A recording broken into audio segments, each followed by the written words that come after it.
दुनिया में कभी कभी ऐसी विलक्षण प्रतिभाएं जन्म लेती हैं जिनके बारे में जानकर सभी आश्चर्यचकित रह जाते हैं।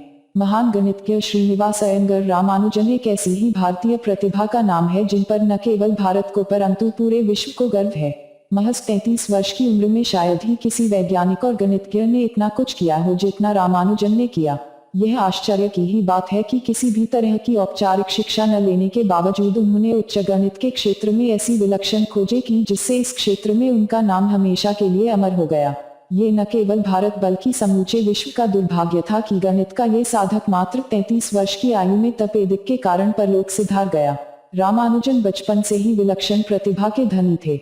आपको ये जानकर हैरानी होगी कि इन्होंने स्वयं गणित सीखा और अपने जीवन काल में गणित के 3884 प्रमेयों का संकलन किया। उनके द्वारा दिए गए अधिकांश प्रमेय गणितज्ञों द्वारा सही सिद्ध किए जा चुके हैं। उन्होंने अपनी प्रतिभा के बल पर बहुत से गणित के क्षेत्र में बहुत से मौलिक और पारंपरिक परिणाम निकाले जिन पर आज भी शोध हो रहा है। हाल ही में रामानुजन के गणित सूत्रों को क्रिस्टल विज्ञान में प्रयुक्त किया गया। इनके कार्य से प्रभावित गणित के क्षेत्रों में हो रहे काम के लिए और इस महान गणितज्ञ को सम्मानित करने के लिए रामानुजन जर्नल की स्थापना भी की गई है। श्रीनिवास अयंगर रामानुजन का जन्म 22 दिसंबर 1887 को तमिलनाडु के कोयम्बटूर के ईरोड नामक गांव में एक पारंपरिक ब्राह्मण परिवार में हुआ था। इनके पिता का नाम श्रीनिवास अयंगर और माता का नाम कोमलता था। जब बालक रामानुजन 1 वर्ष के थे तभी उनका परिवार कुंभकोणम में आकर बस गया था। इनके पिता एक स्थानीय व्यापारी के पास मुनीम का कार्य करते थे। शुरू में बालक रामानुजन का बौद्धिक विकास दूसरे सामान्य बालकों जैसा नहीं था और वह 3 वर्ष की आयु तक बोलना भी नहीं सीख पाए थे, जिससे उनके माता पिता को चिंता होने लगी। जब बालक रामानुजन 5 वर्ष के थे तब उनका दाखिला कुंभकोणम के प्राथमिक विद्यालय में करा दिया गया। पारंपरिक शिक्षा में रामानुजन का मन कभी भी नहीं लगा और वो ज्यादातर समय गणित की पढ़ाई में ही बिताते थे। आगे चलकर उन्होंने 10 वर्ष की आयु में प्राइमरी परीक्षा में पूरे जिले में सर्वोच्च अंक प्राप्त किया और आगे की शिक्षा के लिए टाउन हाई स्कूल गए। रामानुजन बड़े ही सौम्य और मधुर व्यवहार के व्यक्ति थे। वह इतने सौम्य थे कि कोई इनसे नाराज हो ही नहीं सकता था। धीरे धीरे इनकी प्रतिभा ने विद्यार्थियों और शिक्षकों पर अपना छाप छोड़ना शुरू कर दिया।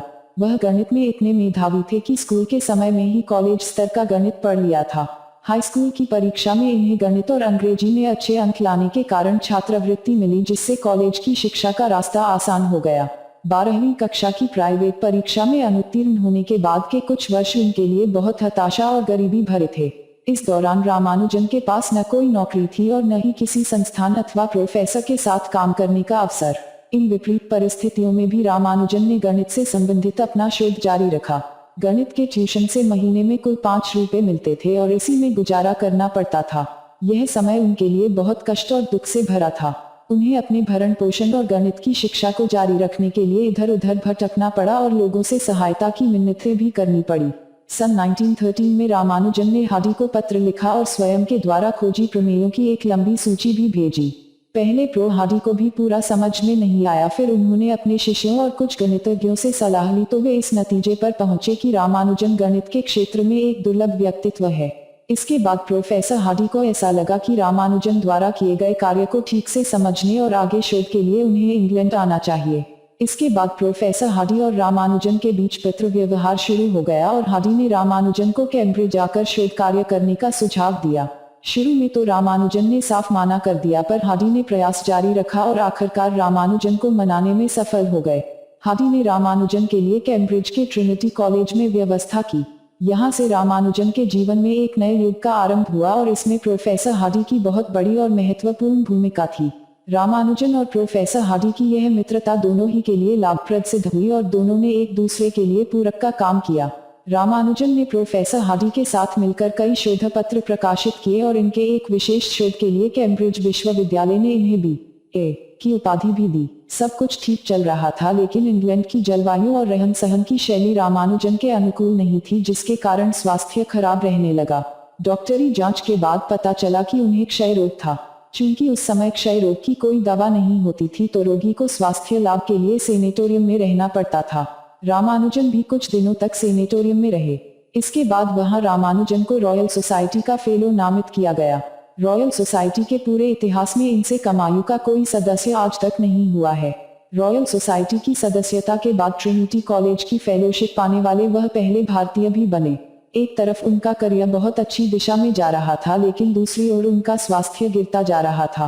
अंततः डॉक्टरों ने उन्हें वापस भारत लौटने की सलाह दी। भारत आने पर इन्हें मद्रास विश्वविद्यालय में प्राध्यापक की नौकरी मिल गई और वो अध्यापन और शोध कार्य में पुनः रम गए। भारत लौटने पर भी इनके स्वास्थ्य में सुधार नहीं हुआ और उनकी हालत गंभीर होती जा रही थी। धीरे धीरे डॉक्टरों ने भी जवाब दे दिया। उनका अंतिम समय नजदीक आ गया था। अपनी बीमारी से लड़ते लड़ते अंततः 26 अप्रैल 1920 को उन्होंने प्राण त्याग दिए।